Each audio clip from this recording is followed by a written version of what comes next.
Lundi 28 février est sorti le rapport du groupe 2 du GIEC qui travaille sur les impacts, l'adaptation et la vulnérabilité.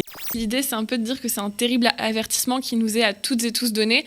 C'est un peu dommage qu'il y ait un terrible avertissement qui sorte et qu'il passe totalement sous les radars.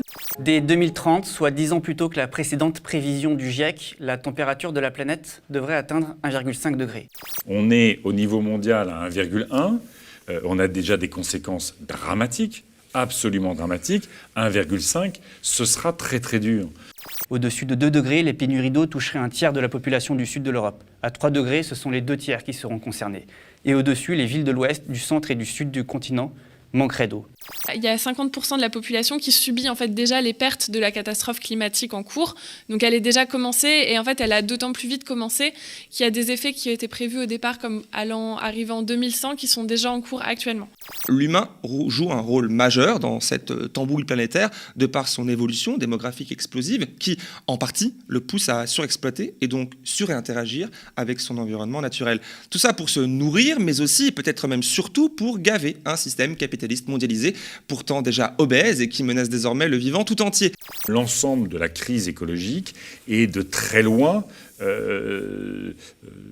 très très lourde, et particulièrement lourde pour les classes populaires dans notre pays, que ce soit la pollution de l'air, que ce soit la malbouffe, que ce soit les déplacements contraints, que ce soit l'ensemble des inégalités scolaires ou sociales ou territoriales de notre pays. Aujourd'hui, il y a 63 milliardaires français qui polluent plus que 50% de tous les Français. C'est un des chiffres qui est sorti dans le rapport d'Oxfam. 63 êtres humains français qui polluent plus que la moitié du pays. Oui, tout à fait. Plus vous aurez une société inégalitaire, plus vous aurez de complications pour régler les problèmes et faire face aux dérèglements climatiques.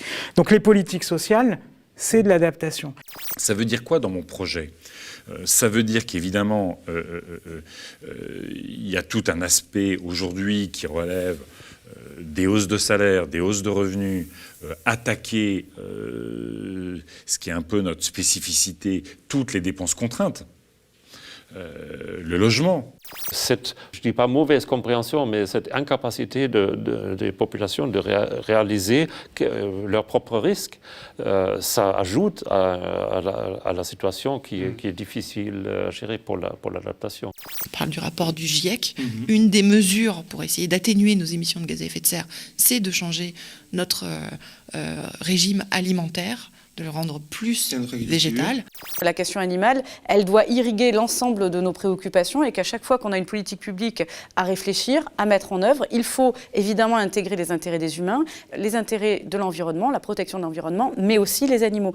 Toutes ces questions sont interconnectées. La question animale en elle-même est importante pour les animaux, bien entendu. En France, on tue 3 millions d'animaux par jour.